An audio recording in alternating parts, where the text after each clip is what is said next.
Монголын үндэсний олон нийтийн радио телевизийн ерөнхий захирал Нэнж Жамц өргөдөж ирсэн. Тэгээд хөтлөн ярилцагчаар нь би тохон томилгцсан. За ингээ ерөнхийдөө ингээд нүүр тулцсан ойрхон байгаа энийг боломж гэж хараад бүгдээрээ хамтдаа ярилцъя. Тэгээд аль ч үеийн дундуур асуулт хариулт танхимаас авъя.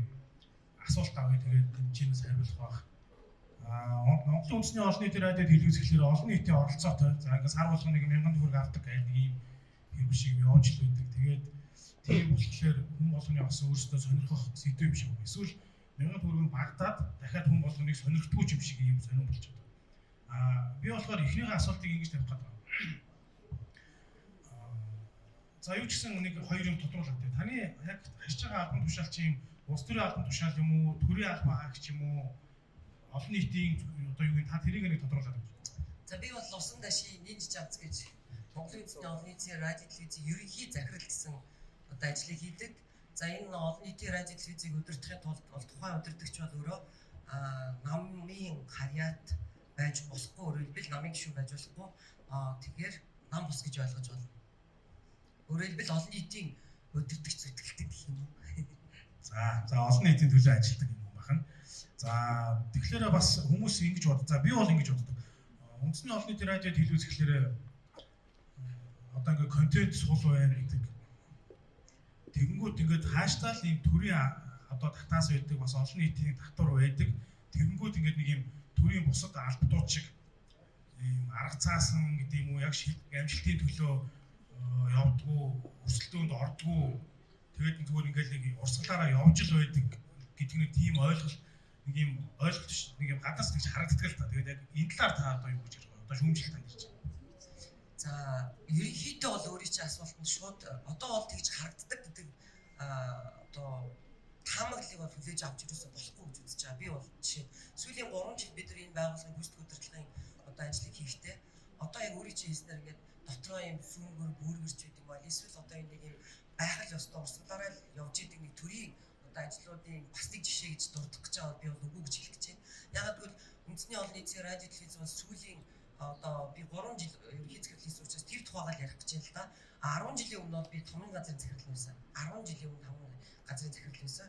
Анх 10 жилийн өмнө 5 газрын захирал болж байгаа төрөөс олон нийт рүү шилжиж ирсэн. Тэгээ энэ дээр хэлмээр байгаа. Төрөөс олон нийтэд шилжихэд бид нар дөрвөн цай бол энэ одоо үндэсний олон нийтийн радио телевизийн үйл хөдлөх хөрөнгийг үнэлүүлэх тухайн үедээ үйл хөдлөх болон бусад одоо тоног хөрөнгөчтэйгээр нийтдээ нэг 5 тэрбумаар төрөөс шилжиж орж ирсэн байдгийг. Төрөөс олон нийтийн болсон байдгийг. Тэгвэл өнөөдөр сая бид нэр үнэлгээг хараад бус байгууллагаар хэлэхэд манай үндэсний олон нийтийн радио телевиз 50 тэрбум төгрөгийн үйл хөдлөх хөрөнгийг одоо ингэж одоо эзэмшиж авч идэх байх. Ямар ч тийм гэрчлэгээ авах байсан биз. Тэгэхээр энд юу гэж хэлэх гэж юм гэхээр өөрийн чинь харж байгаа шиг тийм өмнө нь бол ингээд хүмүүс яаж удирддаг байсан тухай би ярих бол илүү зүг.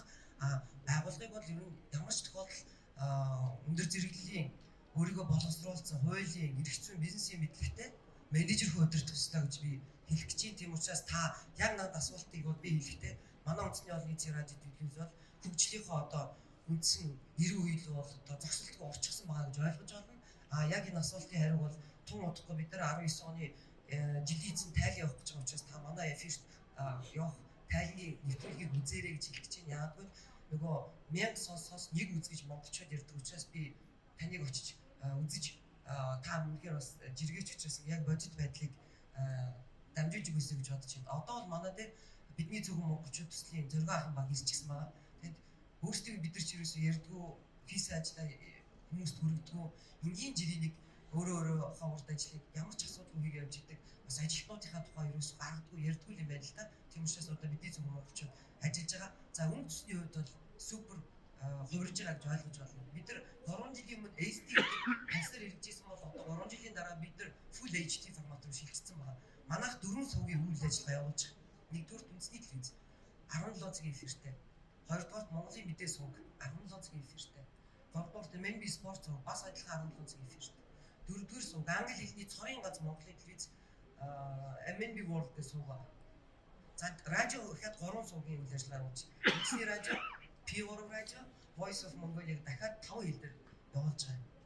Ингээд тооцоод үзэхээр бол үнэхээр бол Монголын үндэсний радио телевизийг одоо намаас бас төрөөс юм хараад бас удирдах чадах юм бол энэ том байгууллага өөрөө мэрэгжлийн телевизийн 52 жилийн түүхтэй, радиогийн 85 жилийн түүхтэй ийм том ууган одоо энэ телевизийн салбарын, телевизийн урлагийн, радиогийн урлагийн эцэг одоо тийм байгууллага байх нэ гэж ойлгож байна. Тэгээ таныг хүрж байна. За баярлалаа, урилгыг хүлээж авлаа. Тэгээд жиргэн дээр ярьж байгаа баг маг үрдүүлээд нэг юм аялал хийх тийм санаад хөрлөө. Ер нь тэр чинь айгүй том байшин үзэх хэрэгтэй байна. За тэгэнгүүт дахиад асуулт ер нь олон хүнд төрдөг юм. Олон нийтийн телевиз байх ёстой хэрэгтэй юм уу? Ингээд л одоо үзэлтэй. Ер нь бол дэлхийн айгүй өндөр хүчтэй улс орнууд хүртэл олон нийтийн радио телевизтэй шүү дээ. Олон нийтийн телевизтэй. Жишээ нь BBC-г ярьж болж байна, NHK-г ярьж болж байна. Бүгд ард түмнийхээ одоо энэ телевиз үзсний хураамж болон буцаагаад бас төрөөс санхүүжилт нь орж ирж байна гэсэн үг. Манайх бол 3 төрлийн санхүүжилттэй гэж ойлгож байна. Нэгдүгээрт бол төрөөс санхүүжилт. Улсын төсөвт бол тухайн жилдээ урсгал зардалд мөнгө суулгадаг. Хоёрдугаарт бол бид нэр та бүхний үзэж байгаа телевиз гэртээ телевизтэй айл болгон хэдөө 530-д 1100 төгрөг өгж байгаа. Гурав дахь нь бол бусад одоо хандив тусламж түрээс мөн одоо тухайн хуулийн заасан 2% одоо маркетингийн буюу одоо хүмүүнлэгийн юу нэ нийгмийн сурталчилгаа явуулах хэрэгтэй хуулиараа ийм мод санхүүжилтээс бүрддэг. Олон нийтийн телевиз яагаад байх ёстой вэ? Би байх ёстой гэдэг дээр бол одоо 1000% санал өгдөг хүн байгаа. Олон нийтийн радио телевиз болчихвол за тэгвэл одоо олон нийтийн радио телевизийг бусад хувийн телевизүүдтэй жишээд хараад үз. Энэ бусад хувийн телевизүүдийн ард ямар одоо үйл ажиллагаа, санхүүжил, контент ямар байгааг бас бодож үзэх хэрэгтэй. Тэгэхээр энэ бол олон нийтийн радио телевиз гэдэг бол Монгол улсын тусгаар тогтсон улсын уурах тариг ард түмнийг хөгжүүлэх, соёныг эрүүлж одоо яа харахгүй энэ улс орноо батлан хамгаалдаг бас нэг том одоо мэдээллийн сувг гэж ойлгож байна. Тэгэхээр бусад хувийн телевизүүдээр явж чадахгүй байгаа маш олон төрлийн контентууд байж байна. Тэдний санхүүжилт өгөхгүй байгаа бас маш олон одоо үйл ажиллагаанууд дутагдж байна. Энийг бол үндэсний олон нийтийн радио телевиз өөрийнхөө одоо бүх хүч чадлаар мэрэгжлийн төвшөнд. Би дандаа мэрэгжлийн гэж яриад байгаа. Үндэсний олон нийтийн радио телевиз бол сонирхогчийн телевиз шүү. Энэ бол мэрэгжлийн өндөр түвшинд бэлтгэсэн телевиз өөрийнхөө эфирт контентуудаа өгдөг гэж ойлгож байна. Тэгэхээр олон нийтийн байхгүй байх тухайд үл ярилцаж бас болно. Яагаад тэгвэл олон нийтийн телевизгүй болчихвол яах вэ? За тэгвэл та тэрэнд хариулт.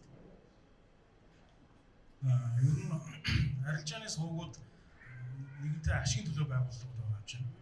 Ашиг олохгүй тийм контентууд үйлдвэрлэхэд айгүй хүнд болох бах. Одоо жишээ нь асар олон арилжааны сувгууд байгаа өрсөлдөөн амар хүнд байгаа шүү дээ. Тэр тохиолдолд бүр харин ч нэг нэвтрүүлэгч атгаа зөвхөн зарлыг гаргаад хийгээд тэрүүрээ ашиг олохгүй гэх юм бол орчин нөхдөд айгүй хэцүү болж болов гэж хараад яг миний бас зөвтгöd байгаа юм боддог юм гэвэл үндэсний олон нийтийн радио телевиз байгаагаараа ашигын төлөө биш контент үйлдвэрлэх боломж. Тэгээд нөгөө үндэснийхээ тухай айл хязгаар заах, аялал маялал за ингэж хаардыг. Зөв хариулж байна уу? Яг байл хариулж байна. Яг товчондоо бол ий байхгүй. Олон нийтийн байх гэдэг агуулга нь бол Монгол улс ч өөр ингээд тусгаар тогтносон улс байхгүй. Тэрний хараа үндэсний аюулгүй байдлыг хангах үндэсний олон нийтийн радио телевиз ганцаараа хамгийн одоо чиг үрийг гүйцэтгэж идэг. Онцгой байдлын үед одоо үеийн уус за газар хөдлөлт тийм ээ галт өнгөр маш олон эсвэл одоо халдварт нийтийн өвчтөнд гарахад бүх IP телевизүүд даашаа бүр энэ манай улс орн ингээд топгүй болчихлоо гэж бодъё л да одоо нөгөө IP телевизүүд нь мөнгө төлөхгүй ингээд дараараа гэхэд манай үндэсний олон нийтийн телевиз ганцаараа ямар ч антины сууггүйгээр гарч идэг.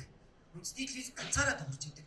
Радио ганцаараа тоглодог. Яагаад гэвэл энийг ард иргэдтэй сонор сэрэмж бас бусад одоо бүх төрлийн мэдээлэл өгөхийн тулд үндэсний олон нийтийн радио телевизийг төр нь өөрөө Монгол улс нь өөрөө ингээд зайлшгүйгээр санхүүжүүлээд байж идэг байна шүү дээ. Тэр олон нийтийн байна гэдэг бол ерөөсөө маш ойлгомжтой зүйл бол Монголын ард иргэд үзэгчид өөрсдөө хин нэгнээр тархиа агуулахгүйгээр төрийн болон төрийн бус бодлогуудыг мөн ард иргэдийнхээ үзэл олон нийтийн үзэл санааг байнга дамжуулагч, хэрэгжүүлэгч байх ёстой гэсэн ийм л одоо агуулгатай.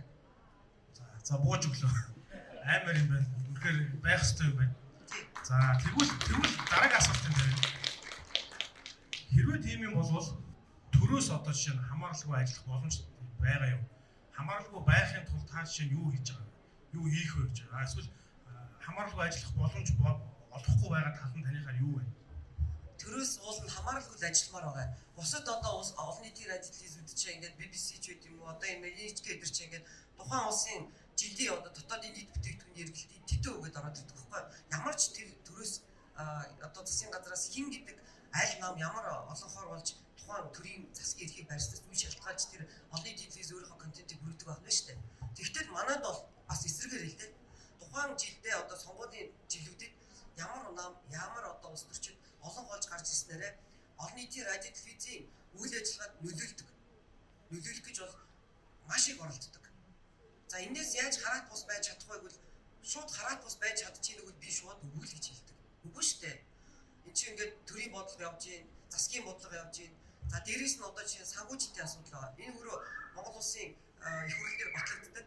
Сангийн амнаас бид нар сангийн амны хараад байж байгаа. Тэндээс сар болгоныхоо улсын үеийн татаасыг авах гэж тэр үржил одоо хэдэн удаа бичиг явуулж хэдэн удаа үн штэ тэр үржиг үгэлэн нөгөө хаанаас хаалгач гэж ноод нөхдүүд чинь бол өөрсдийнх нь мөнгийг авах гэж байгаа юм бүхэл бүтэн улсыг бол баталчаад тагтчих ингээд бас хөдлөхгүй жишээ тухайн сартаа хэрвээ тэр санхүүжилт орчих бол бид нар чинь өөрийнхөө стратегийг 3-5 жилээр хийсэн баг тийм үстэй тэр мөнгө орж ирэх бол ямар эрсдлүүд үүсгэж байгаа гэдгийг бол тэр тухайн одоо мэрэгчлэгүүд гэдэг юм уу дээд дунд түвшний одоо ахлахууд бол бас менежмент мэддэггүй би энд чамд чи хараат бус байж чадчихаа юм бол оролдож байна. Маш их хичээж байгаа. Тэгвэл маш олон одоо сорилт мөн одоо маш их одоо юу гэдэг юм бэ дарамттай очирдаг. 3 жил би яг ерөнхий захирал хийх гэж 3 жил намайг хоцруулах суралдаан болжлаа шүү дээ. Ерөөсөө хамгийн сүүлийн жил ашгүй нэг энэ үндэсний зүйлийн нэг хэдэн хүмүүс солигдсон 5-6 гишүүн солигдсноос хойш би нэг анхудаа үндэсний зүйлийн хурал дээр өөрөө одоо энэ ажлынхаа тухай маш амар амгалан тайван ярьдаг болж шин. Энэ ямар учиртай гэвэл тэнд чинь үндэсний зөвлөлд орж ирж байгаа 15 гишүүн чинь янз янзын одоо субъектүүдээс орж ирж байна. Дээр нь бас намын төлөөлөлтэй. Тэгээд хоёр тал болж байгаа нийт шансыг хоцруулна гэж үзэж шин. Тэнд яаж амьд үлдэх ёстой вэ? Яаж тогтох ёстой вэ гэдэг бас асуудал гарч ирж байна. Тэхийн тулд маш сайн ажил хийх хэрэгтэй. Үнэхээр өөрийнхөө ажлыг одоо бүс хөдөлгөөний багийн ажлыг хамт олонныхаа ажлыг тэр үндэсний зөвлөлийн 15 гишүүн болон Монгол улсад үзэгчидтэй өөрийнхөө одоо хийж байгаа контентоор хийж байгаа үйл ажиллагаараа хүлээн зөвшөөрүүлж тэнд л одоо үлдэндээ товчхондоо дотоод болон гадаад ийм өрсөлдөөний орчныг таасаа ярих шиг боллоо. Тэгвэл гадаад явуулчгүй хариулаад байна. Үгүй биш. Гадагшаага та жишээ нь үндэсний олон нийтийн радио телевиз чигээр өөрөө аяндаа ингээ органикаар орших төрийн одоо оролцоогүйгээр ингэж орших боломж нь угаасаа контентын чанартай контентын үйлдвэрлэж болоод байгаа байхгүй. Тэгэхээр ер нь байнгын хийлэн дагуулж ирсэн юм чинь саяны сэдв. Тэнгүү жишээ нь одоогийн байдлаар та жишээ нь 19 онд ямар контентыг ямар амжилтанд хүргэснийгаа нэг дурдангуудаа ер нь танаа контентыг үйлдвэрлэгч нь ерөөсө хүний хүчин зүйл шүү дээ. Авиаслаг уран бүтээлчид мундаг улсууд танаад хэр байдаг вэ? Тэднийг олж авах тогтоож байх боломж юу нэр байдгийг. Талаар нэг. Тийм хүний хөгжлийн тухай ярихаас төрүүлээд хэлээ дэд бүтцэн ярих хэрэгтэй. Ер нь бол ерхий цэглэлийн ажлыг авах манайх ч өөрөө сайн хэлжлээ шүү дээ. Олон нийтийн байгууллага болж орж ирж байхдаа одоогоос 13 жилийн өмнө 5 тэрбум гэж манай үндэсний мөнгийг одоо бүртгэжсэн бол сая 50 гэж би хэлж шүү дээ. Энэ бол гайхамшигтайгаар манай өөрөө ард түмэн энэ том одоо объектыг байгуулад босгоод ингээд үзэгчтэй ингээд 52 жил телевиз, радио 85 жил сонсгоцсон байдаг. За энэ дээр нэг гол зүйл бол эхлээд дэд бүтцэн ярих хэрэгтэй. Биднийг ажиллахад бол ашиглагдаг маш олон талбай сав байсан. Одоо өрөөнд гэсэн үг тийм. Тэрийг бид нар яаж ашигласан бэ гэхээр эхнээс нь MNB Sport гэж сувгийг нээсэн. Тийм үү? Ахаад MNB World гэж сувгийг нээсэн. Тэнд юу байсан? Дэд бүтц байсан. Тэр байр сав байсан. Ганцхан улсын төсвийн санхүүжилтээр тэнд үйл ажиллагаа явуулах контентийг студийг байгуулах тоног хөрөмжийн одоо дэмжлэг болсон гэх. Ахаад манай урд ашиглахдаггүй баг 500 м квадрат талбайс бүгдийн цэцэрлэг нээсэн байна. Ашиглахдаггүйсэн 100 м орчим квадратыг бид нар шууд одоо фитнес гэдэг юм нээдэг ч юм. Ингээд бодоод ингээд дэд бүтц байсан байгаа. За ахаад цааш нь яа. Тэгвэл тэр одоо дэд бүтцийг засварлаа янзлаад контентийг бүр агуулмж тэр бүх одоо өөрөө сайн бэлдээд өгч хүн хэрэгтэй болно да. Тэгвэл хүмүүс байсан байна ш. Байсан. Спорт цуг гэж та бүхэн мэдж байгаа цагийн үргэлж нэг 10 орчим минутын нэвтрүүлэг өгдөг байсан. Хагас бүтэн сая нэг спортын тойрог өгдөг байсан. Тэгвэл тэнд ажиллажсэн тэр 12 торой залуучууд чинь тэр чигээр бүгд бүтэн сувгийг аваагаар авчилж байна. Өнөөдөр өдөрт 17 цагийн сувгийн эфирийг нийлүүлж байна. Монголын болон дэлхийн спортуудыг хүргэж байна. Та нар нодон жил бол дэлхийн хөрөнгөний аврагыг манай спорт цугаар үзсэн байх хэвээр. Бид нар бас үндсэнтэй одоо контентуудыг авчирч хийж ийн гэсэн. Тэгвэл ахаа хоочийн төвд байсан 300 орчим метр квадраттай нийтдээ. Тэр байр байшин засварлаа. Тэнд бол үүрэн телефоны компаниуд болон телевизүүдийн жижиг сторожууд байдаг. Бүгдийг гаргаад ахиж янзлаад MNB World гэж сувгийг нээсэн. Өнөөдөр тэнд 40 гаруй залуучууд зөвхөн англи хэл дээр нэвтрүүлэг бэлдэж, мэдээ бэлдэж байна. Одоо та бүхэн харж байгаа манай Алтан цагаан мөргийн бүх кинонуудыг бид нар англи хэл дээр сабтайтлаар гаргаж хэлсэн. Энд нэгдүгээр манай Монголын үг залуучууд англи хэл сурах маш их ач холбогдолтой. Хоёрдугаар дэлхийн үзэгчдэд бид хүрэх ёстой. Гуравдугаар Монголд хөрөнгө оруулж байгаа болон Монголд амьдарч байгаа энэ гадаад иргэдэд юу хүрч байна? Ерөөсөө л энэ манай англи хэл дээр сууж байгаа. Тэгэхээр тэгвэл тэнд байсан боловсон хүчин байсан уу? Бүгдийн шинээр авсан уу? Бас л дотроо байсан байна шүү. Одоо манайх ч MN2D гэж нэг мэдээний бас нэвтрүүлэг 10 минут явуулдаг гэсэн чинь. Тэгэхээр тийг хөгжүүлэх ёстой. За тэнгууд одоо та асууж чинь штэ. Тэгвэл хүмүүс чи яаж хөгжиж ингэ дахиад асууж чинь те дэд бүтцээ ярьсан хүмүүсийн үгээр ярьсан. Жишээ нь англи хэлдээс үг нэг тэнд 40 гаруй залуучууд зөвхөн англиар ярьсан. Тэгсэн чинь энэ улсууд яасан гэхээр 1 2 3 дугаар сургалтаа үндэсний телевиз үгээ спорт зураг руугаа буцаад радио руугаа Монголын мэдээ сувг руугаа нөлөөлж эхэлсэн. Өнөөдөр хэрвээ энэ доктортой ажлын байран дээр доктортой ажилтнаа байхыг хүсэж байгаа бол хүн өөрөө хүссэн эсвэл хөгжих шаардлагатай болсон. Хөгжөхдөө дэлхийн хэлээр буюу англи хэлийг зайлшгүй эзэмших ёстой шаардлага тавигдаад эхэлсэн. Энийг тэр одоо MNB World-д ажиллаж байгаа 40 гаруй залуучууд бусад сувгийнхаа агч нар найзуудтай одоо өлөглөд эхлэнгүүт бид хүссэн насны тооноос нь шалтгаалаад өөрсдөө ингээд сурч эхэлж байгаа гэсэн.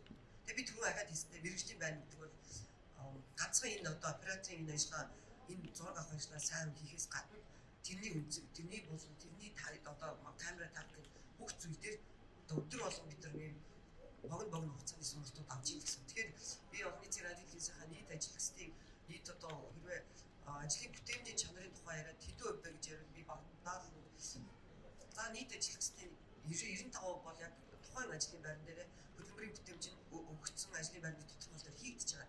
За 5 орчим хүүхд бол мэдээж бид нар хөгжлийн бэрхшээлтэй иргэдийг ажилуулдаг.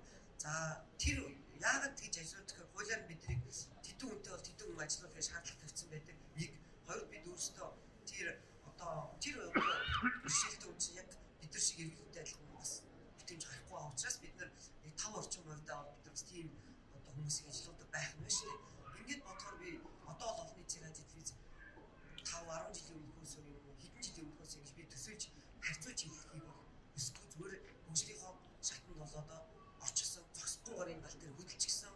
Магадгүй бид нар дараагийн 19 оныхоо том контентын тухай ярьж байгаа би энэ дэлхийн өргөмгийн авралыг дамжуулж илаа Robocon гэдэг дэлхийн 23 орны 300 гаруй тий инженер роботын одоо оюутнуудыг авчир сайн хийлээ тав хүнсэн. Ninja Warrior Show гэдэг нь Монгол Ninja дайчин гэдэг Tokyo Broadcast-аас бид ирэх нэг бас хийлээ. Энэ олон одоо дэлхийн контентууд дээр манай арилжааны телевизүүд болон манайхан өрсөлддөггүй гэвэл өрсөлдөж байгаа ах юм санаж бодож байгаа. Гэтэ зүгээр худалдаж авах одоо үнэний асуудал хүнд шүү дээ. За одоо Tokyo 2020 гэсэн олимпийн тухай худалдаж авах тухай бид ингээд бүх шатнд яригдчих. Арилжааны телевизүүд бидэртэй хамтраад продакшн цуг хий гэж би бол дэмжиж байгаа. Тийм биз дээ. Тэрийг ганцаараа тэр үнэний телевиз гаргаж чадахгүйгаас нь шууд буцаагаад бусад арилжааныхаа телевизүүдтэй нэгдэж жишээ Tokyo 2020-ыг манай үзэгч манай ард түмэн тэр нөгөө олон чухал спортод ордог шүү дээ. Бокс янз янзын 3 үеийн үзээсэй гэж үзэж байгаа учраас тэрийг авах юм том зорилго тавьж чадчих шүү дээ. Энэ бол зөвхөн би үнээр одоо өндөр худалдаж авч байгаа дэлхийн контентууд ярьж байна. Дотоодын зах зээл дээр юу нийлүүлж байгааг та бүхэн мэдж байгаа. Дотоодын зах зээл дээр бол бид нар ерөөсөө бусад арилжааны телевизүүдийг хийж чадахгүй байгаа. Мөнгө санхунд хүрэхгүй байгаа. Тэрийг хийх бас зорилго тавиагүй байгаа. Энэ олон чанаруудыг бид хийж хүргдэг байна. Жишээ түүхийн нэвтрүүлэг, өв соёлын нэвтрүүлэг, бүгдийн эрүүл мэндийн залуучуудын гэдэг. Ийм л байна. Бас 19 онд бол олон одоо кино контентуудыг хийсэн байна. За тэгээ сая чи одоо хамгийн азтай гээд 14 16 гита кино хийсэн. Хавар эрдэнэс сарнаа гэдэг. Одоо бид нар бас нэг хавтрын эсрэг том кино орсон байх шиг тийм. Тэгэхээр манай байгууллага нийтдээ нэг ийм хугацаанд олон нийтийн болсон 13 4 жилийн хугацаанд нэг 16 орчим улаан гэт кино хийсэн гэдэг. Дандаа нөгөө тухайн нөгөө юу гэдгийг инженерийн цагдаа хил хамгаалах цэрэг гэдэг нэг дандаа онцгой байдал гэж гэдэг юм гээд онцгойсон нэг үндсэндээ захиал гаргах юм да. Тэр нэвтрүүлгүүд тэр кинонууд гарч жишээ нь одоо манай нөгөө цэрэгт явдаг кино ч юу лээ. Тусгай салаа. За тэр кино гарлаа. Тэгээд манай залуучууд цэрэгт явдаг боллоо. Энэ гайхамшигтай үстэй. Цагдаагийн кино гарлаа, цагдаа нараа хөдөлдөг болсон. Мөн үү? Онцгойгийн кино гарлаа. Тэр усан жигж байгаа маш олон хүнийг аварч байна. Би л ав тэр хүмүүс сайн болчих шийдэж байна. Ингээд нөгөө бид нар чи өөрийнхөө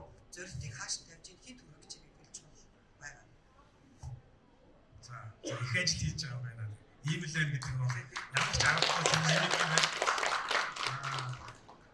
Сонсогдохгүй байна. За. Битэр ч хоорондоо юу яаж байгаа шиг яриад байна. За нэг тийм их ажил үнэхээр их ажил хийж байгаа юм даа ингээ яриулахад бол барагдахгүй байна. Одоо хоёулангийн сууж байгаа энэ арга хэмжээ бол Монголын хамгийн амар сайн брендинг хийдэг залуугийн одоо ард санхүүгийн нэгдэл гэдэг чинь тийм хийдэг үйл ажиллагаа одоо яаж хүнд өсгөж харуулдаг, хүргэж харуулдаг, тархаж чаддаг, үндэстэн даяар юм болгож харуулж чадж байгаа энэ чадвар бол брендинг гэдэг ийм төрөл зүйл байдаг. Тэгээд танад нэг юм брендинг тал дээр нэг жоохон хүч нэмэх шаардлагатай юм шиг санагдлаа. Тэгээд уулзалтын дараа уулзъя.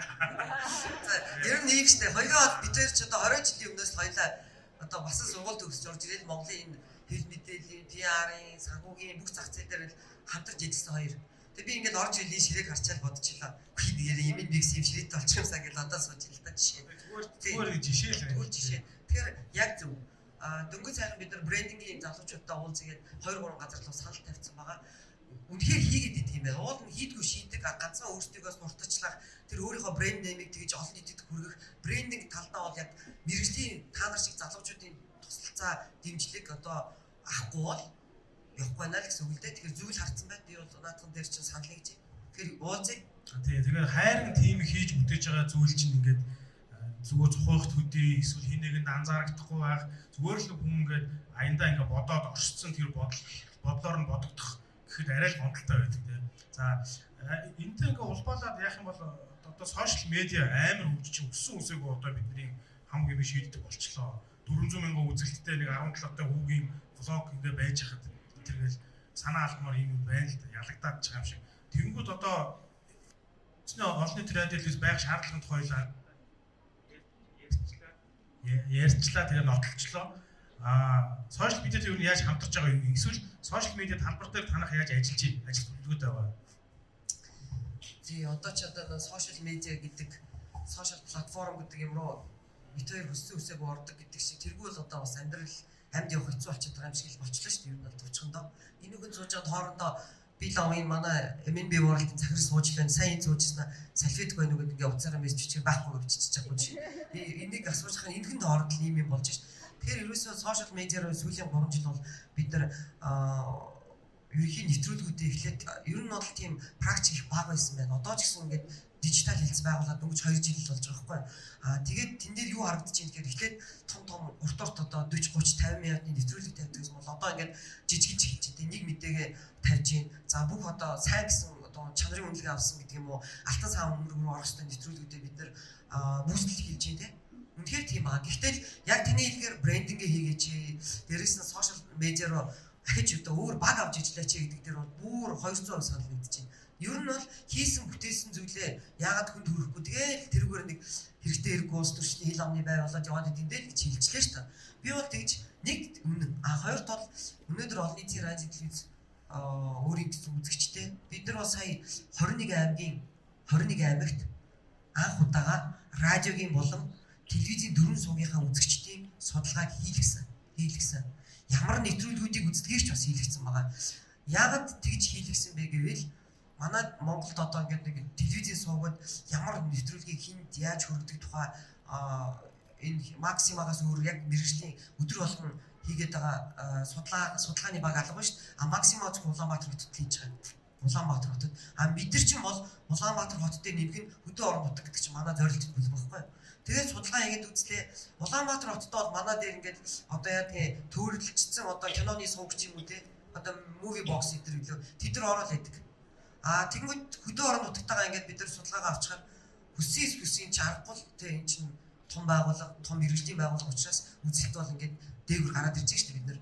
Ийм учраас юу хэлэх гэж юм гэхээр ер нь бол энэ сошиал медиа гэдэг зүйл рүү энэ олон нийтийн радио телевизийн хийсэн бүтээсэн маш олон сайн контентуудыг дахиж одоо мэргэжлийн багуудыг авч иж ажиллуулж бид бас хүмүүсээ сургах тэр мэргэжсэн багуудаар орж иж өөрийнхөө үйл ажиллагааг сурчлуулах нь ер нь бол олон нийтэд хүрэх маш ач холбогдолтой гэж бодож байгаа. За сая судалгаан дээр манай үзэгч бол ерөөсөө сайжирсан байлээ. 3 жилийн өмнөх судалгааг бодоод манай үзэгч бол дандаа 25-аас 35 насны дээш байсан чинь 35-аас дээш байсан манай үзэгч.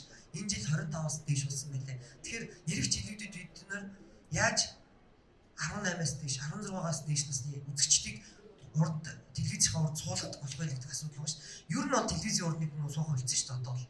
Тэгээ бидний тэгж олон улсын хурал болгонд ороход телевиз биш эхлээд сошиал медианд орж ирээ дараа телевизэнд орж ирээд шүү дээ. Тэгэхээр тэр бол маш ойлгомжтой болсон. Хамгийн богино, хамгийн агуулгатай, хамгийн гоё гэрэлтэй, гэгээтэй, өгтэй, дүрстэй, палантай тэр одоо контентууд хүний нүдэнд төрлөөд очичдаг болсон. Тийм учраас одоо таны хэлснээр бас наад зүйлийн ирчиг анхаарахаас шүү аргагүй болчихсон. Тэгээ яг манай хоёр дутагдaltaй нэг харчаад байгаа юм л да. Брендинг нөгөөх нь яг сошиал платформ руу яаж орж байгаа гэсэн хамгийн одоо сайн хийж чадахгүй байгаа л яг л хоёр юу л да ажиллал та. Асуулт тавихад бол чөлөөтэй байгаа шүү.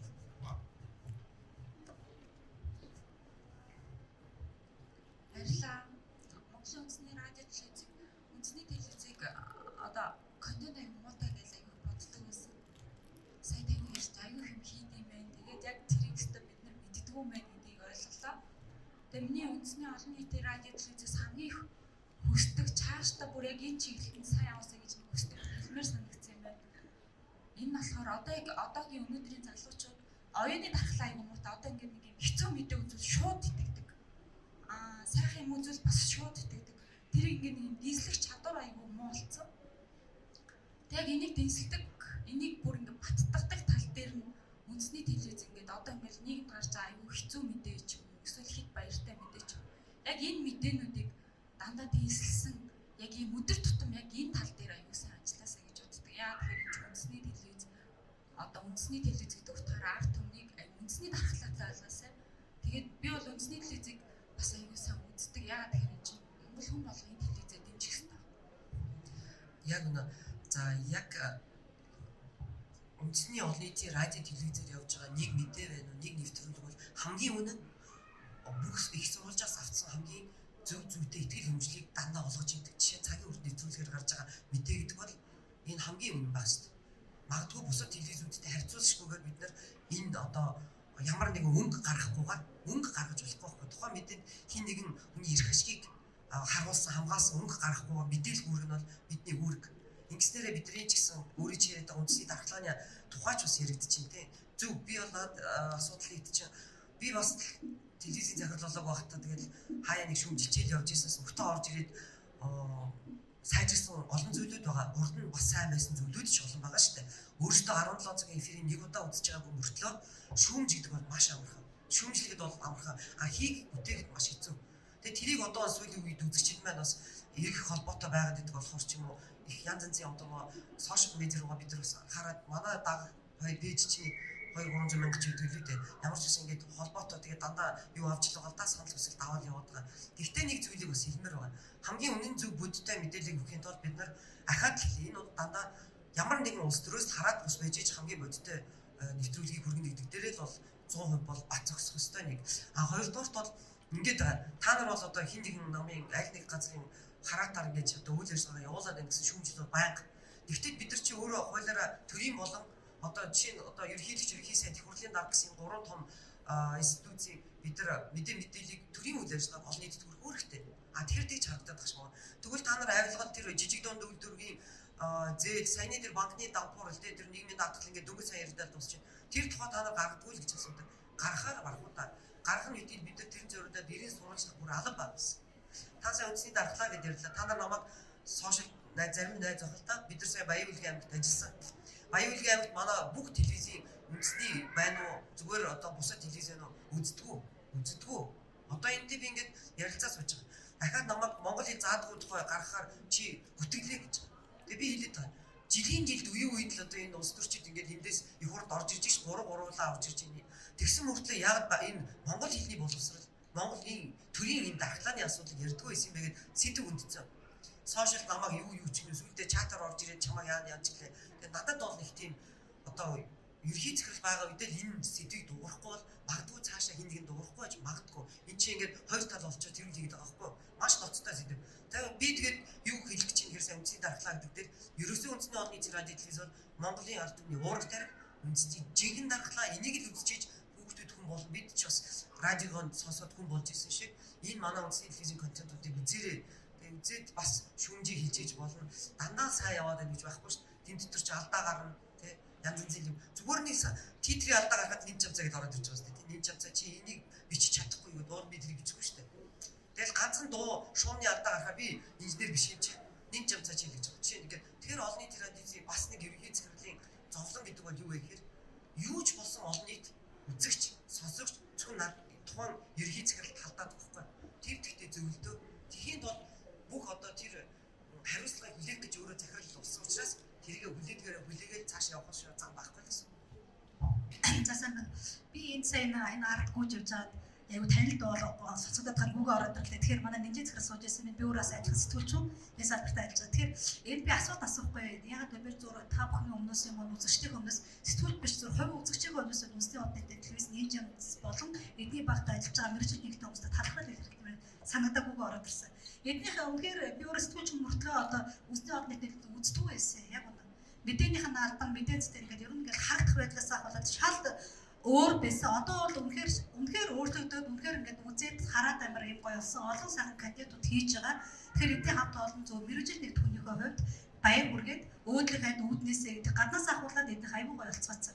Тэгэхээр би энэ хамт олон бас ингээд мэрэгжил нэгтэй хүний хувьд энэ бүр газ ороод ирсэн шүү. Тэгээд олон их амжилт байсан юм. Эдний кандидат үзэж байгаа бай.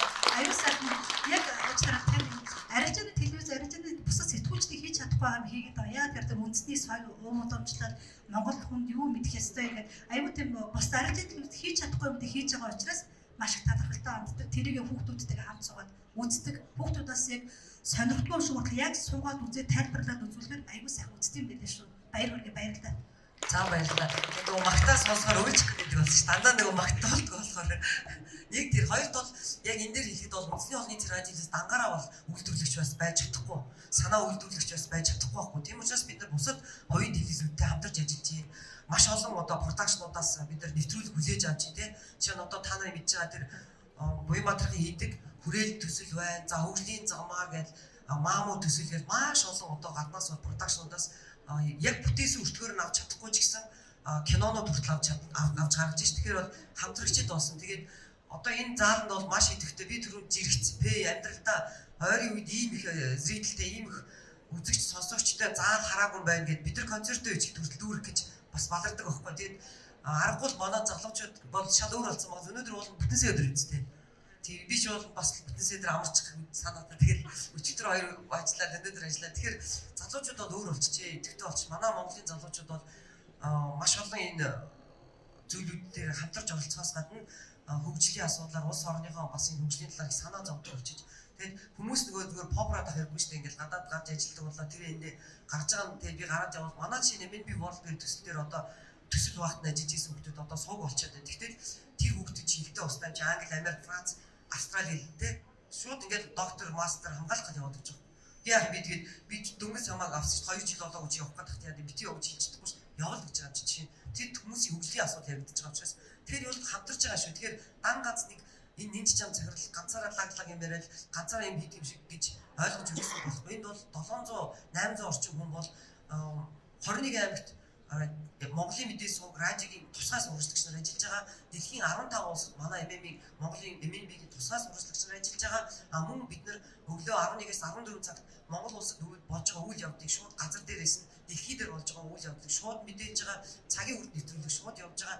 Ер нь бол давталтынхаа цагийг босгож шууд нэвтрүүлгүүд рүү маш их ач холбогдол өгж бол оролцож байгаа. За олон нийтийн оролцоо гэдэг дээр бол бид нар нээлттэй хэлцүүлэг, нээлттэй хором за бусад одоо нэг цаг үеийн лодор гэдэг маш олон хүмүүсийг хамруулсан нэвтрүүлгүүдийг бол хийх гэж оролдож хичээж байгаа шүү. Тэгэхээр манай үндэсний олон нийтийн радио телевизэд бол хүний нөөц бол ажиллах хүсэлтэй хүнд бол танаа хаалхан нээлттэй байдаг. За ахаад бид нартай хамтарч төсөл хэрэгжүүлэх контент хийх дандаа л нээлттэй байдаг. Одоо энд ингээл зааланд бол манай телевизх ирсэн ба шүү. Манай сэтгүүлч нар байна тэр Батка хин номын эдэр ирсэн байна. Бодож байгаа ш за нинжиг чи юу гэж ярих нүгэл. Би ч бас худлаа ярьж ирсэн ярьж болохгүй шүү. Бодиттой юм бодиттойгоор ярьж иж бас бусдад би өндөөлөх ёстой гэж боддог учраас жаргал зовлон бол ийм л байна да. Артка. Санаа яг энэ өнөөдөр ирээд яг энэ сонснараа бид нар бүх ихэнх хүмүүс нь бодсон баг. Нэрээ би телевизээр үзэж байгаа байлоо. Телевизээр ямар контент үзэж байгаа лээ. Тэ үндэсний олон нийтийн телевизийг бүр вообще одоо яг хөтлөгч бас цаагаараа эхлэх гээд байгаа шүү бодоодсэн чинь үндэсний телевизийг бид нар баг үзэхээр барилцсан. Тэгэхээр брендинг тал дээр танах айгу дутагдaltaй ажиллаад байна. Их талын шүүмжүүд мэдээж хэрэг зөндөө сонсож байгаа бах би энэ дээр нэмэргүй байна. Одоо сайн мэдээлэл бид нар зөндөө авлаа. Үндэсний телевиз бас бусад арилжааны телевизүүдэд бодвол бас яг доктортой санхүүжилттэй байна тийм. Тэгэхээр бусад би сая бодсон чинь яагаад телевиз үзэхээ болцсон бэ? Яагаад ингэж хашаад идэг болсон юм бэ гэхээр телевизийн рекламууд ер нь хүмүүсийг маш их залхаацсан болоо тий. Бид нар ингэж реклам үзэхээс одоо баг үзэж яхаар шууд ингэж нөгөө Univision-гээс одоо мөнгөний төлөөд дундуураа рекламгүй тийм контентыг хүүхдтэй нэг англи хэлний сургалт жижигхэн кино авчиг гэхэд рекламгүй тийм юм авах тал дээр бүр нөгөө мөнгө төлөөд тэгээд тэрийг рекламгүй үзэх тал дээр илүү анхаарал тавьдаг болсон юм болоо. Тэгээд телевиз үзэхээ барьсан юм болоо. Бүр нэг онцгой контент биш бол ерөнхийдөө бол хүмүүс массаараа телевиз үзэхээ барьсан байна. Тэгэхээр танах энэ тал дээр реклам хэр явуулж байгаа авч л байгаа бодвол те энэ тал дээр анхаардаг уу. Тэгээд хүмүүс телевиз үзүүлэх тал дээр илүү судлаач. Би бас одоо уг нь бол хүүхдээ отос үзүүлэхээс илүү тэр телевизээр те бас тэр мөнгө төлөхгүйгээр тэр англи хэлний хичээлийг тэр нөө АБ өснийх нь хичээлийг энэ төр авчмаар байна. Тэр тал дээр бас ерөнхийдөө яг өөрөө л гаргаад хэлчихлээ л те. Хувийн телевиз олон нийтийн телевизийн ялгаа ерөөсөө тэр. Өөрөөр хэлбэл тэр хоёрын телевиз чи өөрөө хийж байгаа контент чинь дандаа мөнгөөр бүтэж байгаа. Тийм учраас тэр одоо реклам нийлүүлэгч нартай хамтрахаас шүү арга байхгүй. Эмээ би ч гэсэн тухайн өдрийн эфирийн 2 хувьд хүрэх одоо хэмжээний сурчлагыг бол авч болдог. Манай хуулиар нь бүр заасан байгаа. Мэдээний дундуур реклам явуулж болохгүй. Киноны дундуур реклам явуулж болохгүй бүр заасан байдаг.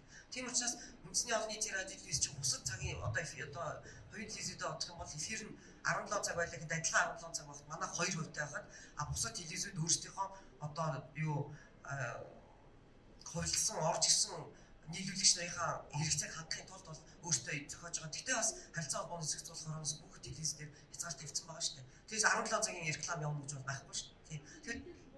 Тэгэхээр тухайн одоо жишээ нь ингээл олон ангит кинонууд авч идэв. Өнөөдөр нэг хүн ингэсэн байсан. Бити олон ангит кино аваад гаргаад нэг ангиттай кино гэхээр би нэг ангиттай киног ямар одоо евро доллараар авах уу? Олон ангиттай хэдэн төгрөгөөр авах уу? Яагаад гэдгийг мэдэхгүй байж тэгээ юу гарах гэсэн би яаж мэдгийг сарилцал хэлээ те. Тэгэхээр нөгөө манай хэрэглэгчид өөрийн үзэгчид өөрсдөө бас өөрсдөө ойлгохыг хүсээгүй мөртлөө ойлгохыг хүсэхгүй зүйлүүдээ ингэж бусдад нэлзаах гэдэг нэг тийм бас зүйл байгаа. За тэрийг ч яах вэ? Одоо тэр олон сайн хүн дотор ч юм бас бидэрч ч байлгаа. Гэхдээ рекламын хувьд дахиад хэлье. Арга байхгүй. Арилжааны телевизүүд рекламаа гаргаж иж амьдрах ёстой. Бид бол хуулийн заасан дээд хязгаараа эвдэхгүй. Дээд хязгаарыг бид нар хууль зөрчихгүй явуулах ёстой. Тэгэхээр олон нийтийн радио телевиз бол сурчлага их багтаа шүү гэдэг рекламдж. Баткагийн телевиз их шүү. Чод хэлчихлээ. Ер нь бол ихтэй хэцүү шттэ. Сая өөрөө ч хэлээд энэ хүүхдүүдэд үзүүлэхэд ийм сувг ийм юм гээд ер нь манай нэвтрүүлгүүдийн дундаар реклам явуулдаг. Ямар ч боломжгүй. Явуулж болохгүй. Тий. Ер нь үндэсний олон нийтийн радио телевизийг үзээрэй. Тэгээ миний хоолоо угаас хийж байгаа бүдэн учраас намайг ийм нэг том хоолойтой яриадсан гэж ойлгоод нэг удаа ч гэсэн өнөөдөр ч юм маргааш ч юм уу мэдээнийхэн нэвтрүүлэг ч юм уу кино үзээрэй. Одоо л ганцхан бүсгүйчүүд гэдэг нэг олон ангит орсон кино гарч байгаа. Яг л бидний нэг 90-ад оны миний л одоо амьдралыг баг тэр чигээр зураг хийцэн лээ. Тэгээд маш их үзэгчтэй байгаа. Хагасаа өдөр бол ингээд бид нар хуваагаа авчдаг штэ. Хагасаа өдөр жишээ нь ингээд MTV-ийн нөгөө юу гарч байгаа бол юу лээ? Тооч 37 лөө. Гарч байгаа бол манайх бүтэн сайд нөгөө Ninja Warrior шоу гаргадаг ч юм уу гэд ер нь бол энэ телевизүүдтэйгээ бид нар тохиролцдог ш.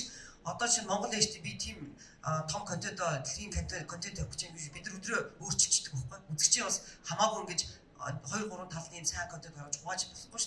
Тухайн өөрөө үнцэнтэй контентийг хүн үзэх хэрэгтэй байхгүй. Сая нэг юм санаанд орцсон сансан дээр асууч нөгөө таасаа хоолой бүдүүн гэж ярьлаа ш. Тэр нэг амар олон хүмүүс сонирхтыг билээ тэгээ асуугаа захиалсан нөгөө ард түмэн цагаан цаас гэж хэлсэн таник гэдэг нөгөө сонгуулийн үеэр та тэр дудаг биш л байх л та би хоолойч тань та тэр хэлсэн хүний нэрлж чаддаг. Бас би гэхдээ ингэж бас одоо ч би чинь 50 хүрлээ шүү дээ 4 хүүхэдтэй. Тэгээ тэгж хэлэх одоо надад ухаан байх уу? Одоо би тийм тэнэг хүн биш шүү дээ. Юу гэж би бүгд бүтэн ард түмэн цагаан цаас гэж би тийм болоо юм хэлээд байж хаа нэг. Хоёрдугаар энэ үгийг бол хинээс асуух хэрэгтэй гэхээр би эртэл Бацаандан гişүү намайг ярьсан гэж бас их хурал дээр яриа л хэлээ. Би хэлсэн. За та наадаа өөрөө цайрлах шүү гэсэн. Яг тэгэхээр тэрийг хинээс асуух хэрэгтэй гэхээр тухайн урдчилсан тэр мэтгэлцээнээ бэлдчихсэн одоо Баатар хэлэх сайд байсан энэ дээр. За инх хэмлээ нөгөөх нь одоо зам тээврийн сайд юм лээ. Инх амгалан сайд байсан. За мөн одоо инх бол дарга байсан. Энэ гурван хүн хариулах хэрэгтэй шүү дээ. Ухта энэ миний нэрийг зөвлөж хэрэгтэй шүү. Би юу гэж ганцхан хүн шиг тэд очицсан тийгээ зогсож явах юм. Одоо бол би бодоолгаа. Хүн болгон над руу дайраад чаар төмнийг дандаа догмжсэн гэсэн гэлээ. Ухта миний хоолой бүдүүнээс гадна би тийм юмд оролцох ямар ч боломжгүй. Энэ ордон руу их баг орох хэрэгтэй. Ер нь бол тийм шүү. Тэгэхээр би ард түмэн цагаан цаас гэж хилээгүй гэдгүйгийг та нар намайг дэмжиж сурталчлаад өгөрөө. Үнэхээр би хилээгүй шүү. Би тийм хоолойтой ч биш. Би тийм хариуцлагагүй үг хэлдэг албан тушаалдаг ийм хүн биш учраас намайг дэмжиж өгөрөө. Үнэхээр би хилээгүй шүү. Хэлсэн хүнийг би одоо мэдэхгүй болохоор хүн гүтгэх хуулиар оройтой учраас би одоо мэдэхгүй байна. Энийг гэхдээ би хэнийг гоё гэж бодоод байгаа. Өнрөг, заргийн өнрөг. Чи мэдв энэ нэг Баатар хэлэг инх хамгаалан инхолд гэсэн 3 хүнээс очиод хэн байсан хажууд чи гэд асуугаад өгөөч гэж би яг гоё. Би одоо бүр бодож байгаа. Энийг бүр эртгэн шиг асуучих гэж бодоод байгаа. Тэгээ харин өнрөө харин асууж өгнө. Өнрөө намайг үзэж байгаа л асуугаад өгөрөө гоо чи. Бусад одоо эфирт бол наадах ч нэг таарах асуулт ч биш, хариулт ч биш учраас одоо тэгэл өнрөөгөө л гоохоос. За сайн байна уу? За энд ирсэн болгон танд энэ өдөр мэдвшүүлээ. За тэгээд ерөнхийдөө энэ дандаа нэг хөрөнгө оруулагчаас амжирдаг ч юм уу бас мөнгөтэй холбоотой асуудал дээр нэг тийм залуучуудаас цугласан байгаа гэдэг бодож байгаа. Тэгээд тийм учраас яг зүгээр ямар нэгэн байгууллага нэг чиглэлээр ингээ өөр үйл ажиллагаа болж байгаад тэрийг ингээ салбарлуулад тэг ингээд одоо бол MN телевиз болоод тийм ингээд салбарлаад явж шүү дээ. Ингээ 3 жилийн өмнөөс ингээд энэ дээр ямар нэгэн одоо асуудлууд нь юу гарч байна? Бас авааштай талууд нь юу байна вэ? Тэр дээр бас нэг хэлж өгөөч гэж. Ер нь бол дэлхийн стандарт ингээд тухайн контентууд телевизэд төрөлжид хэлжлээ шүү дээ. Тэ одоо яагаад киноны сувг гэдэг, яагаад хүүхдийн сувг гэдэг, яагаад гэр бүлийн сувг гэдэг ингээд төрөлжсөн. Ер нь бол боломж өгдөг бол одоо бид нар нийгмийн хамгаалалт хөтөлбөрийн яамны сайд юу гэж үсэд энэ тэгэхээр гэр бүлийн жил болго зарласантай холбоотойгоор MNB family уу манай 5 дахь сувг мэдлэх гээд одоо бэлдэж гин гэсэн үг. Тэгвэл тэрний дэд бүтц бас л байж гин гэсэн үг. Манай тэр байр савчин байна. Янзаж хэлж гин гэсэн үг. Тэгэхээр ер нь бол ашиггүй дэмий олон сувг нээгээд нэмж чамцаа чи яах гэдэг юм бэ гэж асууж шин ер нь бол төвчөндөө асуучлаа штэ. Тэгвэл яагаад вэ гэвэл яагаад гэвэл тухайн 17 цагийн ганцхан үндэсний телевизээр энэ олон хүний үзэх дуртай сонирхсон төрөл чанаруудыг гарах боломжгүй гэсэн. Боломжгүй учраас төрөлжиж байгаа юм. Боломжгүй учраас төрөлжүүлэх зайлшгүй шаардлага гарч ирж байгаа. Ер нь бол та нар өөрсдөө мэдчихэж байгаа шүү дээ. CCTV 1, CCTV 2, CCTV 3 гэдэг баг 10 хэдэн CCTV байгаа шүү дээ. Тэр үгээр чинь спорт, аялал жуулчлал, хоол, гадаадаар тэгэл дотоодоор киноны гэл мэдээний гэл явчихж байгаа шиг уул нь болдог бол манай MNB тэгж төрөлжөөд тэгээ зах зээл өөрөө шалгах хэрэгтэй байхгүй. Үнэхээр амьдарч чадчих байгаа телевизүүд бол үлдэх хэрэгтэй шүү. MNB бол хүссэн улс орнд өөрөө төрөлсөн аваа явчихж байгаа учраас үлдчихэв. Тэгвэл энэ олон арилжааны телевизүүд төрөлжихгүйгээр яг адилхан чанарын хилцүүлэг хийгээл адилхан ярьцлага хийгээл адилхан кино гаргаад адилхан контент хийгээл ах юм бол яг хувийн телевизүүд бол дийлэхгүй. Ямар ч боломжгүй учраас төрөлжихөөс шаардлагагүй. Тийм учраас зах зээлийн дагаад телевизүүд төрөлжөөсэй гэж би хүсдэг. Манайх ч бас цаашаа төрөлжиж явна. Өшөөд одоо family сувгийг нэ хороод ингэснийхаа хэрэг чи улсын төсвөөс их мөнгө авч ийн үгүй 20 онд өнгөрсөн жил авснаа л 19 онд авснаа л авч байгаа. Тэгээ тэрийг орж ирсэн мөнгийг харин хаана хэрхэн яаж зөв зүйтэй зарцуулах вэ гэдэг асуудал байгаа шүү дээ.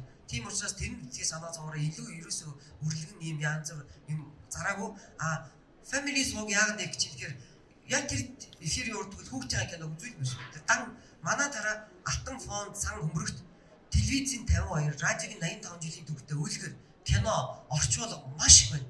Гэр бүлийн нэвтрүүлгүүд маш их байна. Тэрийг төрөлжүүлэл тавьчих. Тэгээд нэгэнт энэ бол төрийн бас байгууллага, ашигын бас байгууллага учраас олж орж ирж байгаа мөнгийг яг зөв зүйтэй яг зарцуулах зүйлд нь л зарцуулаад тэгэл гаргаж байгаа гэдээ ойлгочих. Тэгэхээр цаашдаа бол энэ зах зээлийн хуулиараа манай ягаад энэ олон арилжааны телевизүүд дампуурахгүй байгаа вэ гэвэл ард нь маш их одоо мөнгөтэй улс төрчид байгаа учраас л дампуурахгүй байгаа даа шүү дээ. Тэрээс яг ингээл бид нар шиг махан адил тэр дэлхийн контент авах гал тэр нийлүүлэгч нартай уулзаал тэр олон ивент итгэгчдийг хайгаад явна гэвэл бас хэцүү шүү дээ. Тэгж байсан ч гэсэн зах зээлээр мөнгөний чинь бид нар нийтдээ нэг одоо өргөн нэвтрүүлгийн 25 сугаалыг 25-аар хувааж авч яах гэж бодоход тэр чи жоохон юм нэг тусал төдий юм болчиход байгаа байхгүй. Тэгэхээр төрөлжүүлэх хэрэгтэй. Зах зээлийнхаа хуулиар энэ зарим нэг юм хүн одоо телевиз гэж хэлэхэд бас хэцүү. Бас одоо нэг юм өрөөнд ингээд нэг хоёр камер тавьдаг шүү дээ. Тэр мэрэгжлийн телевиз биш шүү дээ. Тэгэл хоёр хүнтэй яриа суугаад байдаг телевиз гараад ирсэн. Тиймэрхүү зүйлүүд бол ер нь бол улс төрчдийн ардаа санхүүжилттэй телевизүүдийг бий лав дампуураа сайн л гэж боддог. Миний ерөнхий нэг асуусан юм асуулт маань болохоор яг ингэ одоо ингээд дагалдах юм телевизүүд ингээд салбарч үүсэж байгаа нь одоо зардлыг амар өсгөж байгаа хаа тий. Тэр зарлаа хэрэг өгч гэнэ вэ гэдгийг л ерөнхийдөө заажсан. Яг зөв баггүй юу? Ерөөсөө бид ингээд зах зээлээ хувааж байгаа байхгүй яг үнэхээр зах зээл дээр хин одоо рекламын нийлүүлэгчид сурталчилгаа өгөгчдийг хугаад авчдаг. Тэгэхээр нэг 100% гэж бодлоо гэхэд за одоо ингээд дэлхийн контент хийж байгаа хэд хэдэн телевизүүд тэд хэдэн хувийг авлаа гэхэд яг тэр бидний зах зээлээс зулгаагаад хуваагаад байхгүй авч чаддгүй телевизүүд нь баг 70% шүү дээ. Өөрөөр хэлбэл тэр 70 орчим хувь чинь бол тэр 70 орчим хувь чинь өөрөө цаанаасаа өөр санхүүжилтээр яваад байгаа гэсэн үг байхгүй юу? 30 орчим хувь нь бол энэ зах зээл дээр Монголын зах зээл дээр реклам нийлүүлэгчдийг одоо хувааж тэр сурчлагыг хийж ийна л гэж ер нь товчхондоо ойлгож байна. MNB-ийн хувьд бол бид нар чинь 2% л авч байгаа шүү дээ. Тэгэл манай энэ арилжааны телевизийн манай энэ эдгээр хилэл одоо болооч та одоо энд тийм мөнгө төгөөд хамаад явах ингээд бас намайг тэгнэ л дээ. Яг тэгэхээр би чи нийгмийн сайн сайхан реклам сурчлагаа гэдэг чи бас тэр реклам сурчлагаа авъя шүү дээ. Бас тийм үстэй. Тэгжээж бас ажил лист контент бодод авах маа одоо Токио 2020-ыг авах гэж байж байгаа. Ерөнхийдөө MNB бол санхүүгийн хувьд бол одоо шилэн болсон учраас та бүхэн бол үзэж болно. 5 билүү 10 саяас дээш төгрөгнөөс хойш бүх гүйлгээ MNB цэгийн дээр гарч байгаа Mongolian MNB дээрээ шилэн данс руу орж байгаа. Бас нөгөө тендерийн тендерийн урт нэртэй хуулийн данс руу орж байгаа шүү. Тэрийг бол ерөөсөө нээлттэй үзэж болно. Энэ мөнгийг энэ нөхөр юу зараад байгаа вэ гэдгийг бүр нээлттэйгээр үздэг болсон. 2017 оноос хойш бид нэр шилэн данстай орсон шүү дээ. Тэр мөнгийг юу зараад байгаа вэ гэдгийг гэхээсээ илүү яаж хүргээд байгаа вэ гэдэг ичдэг асуух бол энэ гэж бодлоо сая. Ингэдэж штэ. Ер нь тухайн удирдагч хүн энэ миний хувийн компани биш байхгүй юу? Хувийн бизнес биш байхгүй юу? Хэрэв хувийн компани байл олж ирсэн орлогыг сайн хармалж аваад гараад дэлгэр мэлгэр хийж болно ш. Энэ бол өөрөө олон нийтийн өмчтэй олон нийтийн байгууллага дээр үндэсний 15 удирдах зүйлийг гişүнтэй ахаа дотоод аудит гэж хоёр ажиллаж идэг сангийн ам болон дүүргийн татврын онцгой хяналтанд ээж идэг шилэн данс руу бас өгж идэг ийм санхүүгийн цахилгаан готнууд тийм. Яаж хүргэдэг вэ гэвэл жишээ нь ингээл маш олон хүрэх юм биш. Урд нь өрлөгөн байсан энэ цахилгааны хэрэглээгээ ухаалаг цахилгааны хэрэглээд шилжүүлэх ёстой ш. Өнөөдөр яагаад бид нар аюул олон юм ажилладаг байсан. Одоо бүгдөө ухаалаг ERP систем рүү шилжчихсэн санхүүгийн хүний нөөцийн худалдан авалт ингээд бүх чиглэлүүд нь ухаалаг систем рүү шилжчихлээ ш. Тийм үстэй. Маш олон мөнгө хэмжээ гэсэн үг. Дээрээс нь энэ тэнд ингээд мөнгө төлбөргүй манад төрөөсөө өгдөг байсан бүх одоо байгууллагын хөөгөө гаргацсан жишээ. Тийм үстэй. Тэрэнд нь орон цэцэрлэг хийж байгаа байхгүй. Тэгэхээр цэцэрлэг өөрөө ахаад сарын бид нар чинь 150-250 мянган төгрөгийн төлбөр авдаг байхгүй юу? Манай цэцэрлэг. Манай хоёр хүүхэд бол нөгөө дотоодын ажлын хүүхдээр 150. Одоо жишээ нь Баянгол дүүргийн юм уу Чингэлтэй дүүргийн хүүхдэд бол 250 төлөх хэрэгтэй. Тэгэхэд одоо тэгээд бид нар өглөө 8-аас орой 8 цаг. Тэгтэл тэр чинь улсын төсвийн санхүүжилт орж ирж байна. Цэцэрлэгийн одоо нөгөө төлбөр орж ирж байна гэхээр ингээд бусад мөнгө олох орлогод байж л байгаа байхгүй юу? Хойно манайх ивент хол гэдэг том заалтай тэрийг бас түрээсээ мөнгө олдог чинь. Энэ мэтлэнгээр ингээд олж ирж байгаа орлогыг олох хэрэгтэй. Маш сайн олох хэрэгтэй. Олсныхаа ирээр харин яаж зарцуулахаа шийдэх хэрэгтэй. Ахаад нэг зүйл байгаа. Үзэгч гэж байгаа шүү дээ. Үзэгчийн хураамж 1100 төгрөг гэж яриад байгаа шүү. 500-аас 1100 төгрөг. Хөдөө орон нутаг өгдөггүй шүү. Үгүй. Манай ивент би үздэггүй гэдэг юм эсвэл тэнд очиж хураач чаддаггүй байхгүй. Ягаад тэгэхээр цахилгаан хүрээгүй бүх газруудаас хүрч авч чаддаггүй гэсэн. Тэгэхээр нийт авах хэрэгтэй 100% гэж бодох юм бол үзэгчийн хураамжийг одоо нэг 60% л авч юм да. Тэгэхээр 40% цаанаа ингэж байж гин гэсэн үг байхгүй. Тэр их мөнгийг цуглуулбал дахиад бас л тэ овол хэдэн тэрбум төгрөг бол орж ич гэдэг байна. За намайг бат тэлэгдэг. За тэгээд гитарын сургалт хичээллүүлээд 15 жил болж байна. Тэгээд бид нар өөрсдөө хөрөнгө оруулагч үндэстэн хөрөнгө оруулагч иргэд. Тэгээд бас нэг нэмжээнээсээ бас нэг хөрөнгө оруулалт Монголын үндэсний төлөөсөө бас нэг хөрөнгө оруулалт хийчих гэж бодлоо. Ажилчид нь өнгөө гитар зааж өгье. Бид нар өөрсдөө чадах юм бол зөвхөн том хөрөнгө оруулалт гэж бодож байна. За амжилт. Баярлалаа. Би бас хүүдээ заалах гэсэн манай хүү тэгээд хичээлтэйгэд очихгүй тий. Олон амар сайн заадаг. Баярлалаа, маш их баярлалаа. Юу нэмэн би олон нийтэд яг энэ заалан зөвлөрсөн осоо та нар бүр нэг зориод очиорой. Би бүр өөрөө явж тайлбарлаж өгье шүү. Тэгээ би нөгөө тэр форум цоосон хүн байж тэгээд хэлчихвэл гүгэд очино. Ер нь бол олон нийтэд харилцаа. тий олон нийтэд харилцах алба ажиллаж байдаг өдөр тооллыг 50-аас 100 хүн байнга ингэж үзэж яадаг дунд сургуулийн хүүхдүүдээс эхлээд багш нар ингээд дандаа ингээд зохион байгуулалт орж иж үзэж байгаа шүү тий. За цаг маань ер нь дуусчих. Тэгэхээр сүүлчийн асуулт амар богинохон хариулаарай. Сэтгүүлч зүйл явж байгаа шүү дээ ер нь бол. Тэгээд сэтгүүл зүйн одоо салбартаа үлгэрлэж байгаа юу танайхан? Үлгэрлж чадчих гэж боддгоо эсвэл үлгэрлэх тийм их маягийн нэг юм юу байдаг вэ? Одоо сургаал номлол ирмэлцэл гэдэг ч юм уу. Яг сайхан ам халаад булан алж хахад тэр болиулах гэж хэлээ. За яг ахад ийм боломж олдох байх гэж бодож байна. Ерөнхийдөө бол үндэсний олон нийтийн радио телевиз чинь энэ олон хоёрын телевизүүдийг ерөөсөө үлгэдэж гаргасан ш. Тэрэнд ажиллаж исэн боловсон хүчнүүдийг бүгдийг гаргасан гэд товчхон хэлчих болно. Тийм мэрэгчлүүдийг бэлтгэж гаргаж дараагийнхаа зах зээл рүү шилжүүлж дараагийн одоо зах зээлд өөрсдөө тэр хүмүүсээ арай амин бигс илүү цалин хөлс олгодог ч юм уу аваа авчиж гэсэн нэг. Хоёр үлгэрлэн дуурайх тухай ярих юм бол ер нь бол телевиз радиогийн контент гэдэг бол яг олон улсын ямар стандартаар хийгдэх ёстой тэр шаардлагууд бол дандаа тавьж яадаг. 3-5 үзэж байгаа бол үндэсний олон нийтийн радио телевизийн 4 сувг, радиогийн 3 сувгаар бид нар ямар нэгэн хүч хэрхийлэл, ямар нэгэн мэрэгжлийн ёс зүйн, сэтгүүл зүйн алдаа гаргасан ямар ч контентийг нэвтрүүлдэггүй. Яг л энэ өөрөө манайх нэвтрүүлгийн бодлогын зөвлөл гэж бүх орж ирсэн нэвтрүүлгийг үзээ сууж идэг ийм хүмүүс байж идэг учраас мэрэгжлийн сэтгүүл зүйн одоо манлайлагч, мэрэгжлийн сэтгүүл зүйг бол одоо хадгалагч, хөгжүүлэгч, хойч ирээдүгээ бэлтгэгч ийм л одоо байгууллага тул энэ байгууллагаараа би бас бахархаж бол ярих дуртай.